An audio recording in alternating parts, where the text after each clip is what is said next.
कहानी।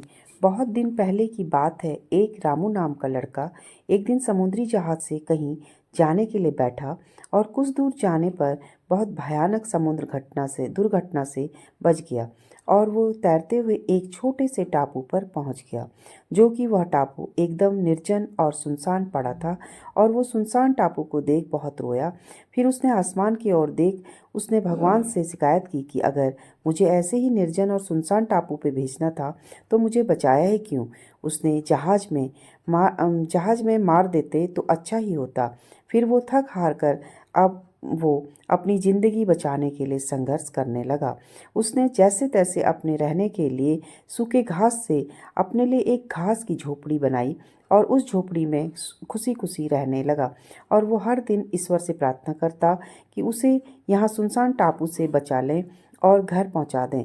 फिर एक सुबह जब वो अपने लिए खाना ढूंढने के लिए जंगल गया, फिर जब वापस लौटा तो उसने देखा कि उसकी झोपड़ी आग से पूरी तरह नष्ट हो चुकी थी। वहाँ केवल राख के सिवा और कुछ नहीं बचा हुआ था, केवल काला काला धुआं निकल रहा था। फिर वो अपनी झोपड़ी को जला देख बहुत रोया और उसने भगवान से कहा, आप मेरे साथ ऐसा कैसे कर सकते हो? बचा नहीं सकते तो कम से कम मुझे इस टापू में चैन से तो रहने देते।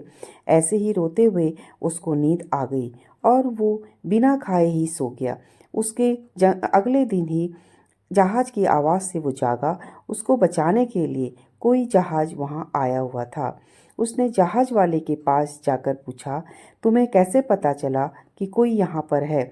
तो जहाज वाले ने जवाब दिया, हम इधर से गुजर रहे थे तो हमने तुम्हारे काले धुएं का सिग्नल देखा और हम यहाँ अपने जहाज लेकर आ गए। और इस तरह से रामू खुशी खुशी अपने घर चला गया। दोस्तों, ईश्वर हमारी ज़िंदगी में भी हमेशा हमारे लिए अच्छा ही करते हैं, यहाँ तक कि हमारे दर्द और पीड़ाओं में भी।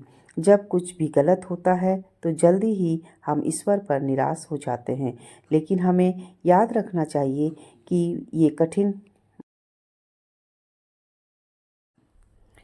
कठिन समय इस बात का संकेत है कि ईश्वर हम पर आशीर्वाद बरसा रहा है, क्योंकि हमारे लिए क्या अच्छा है उसको सब पता है और ईश्वर को क्या करना है ये उनको अच्छी तरह से पता है। इसलिए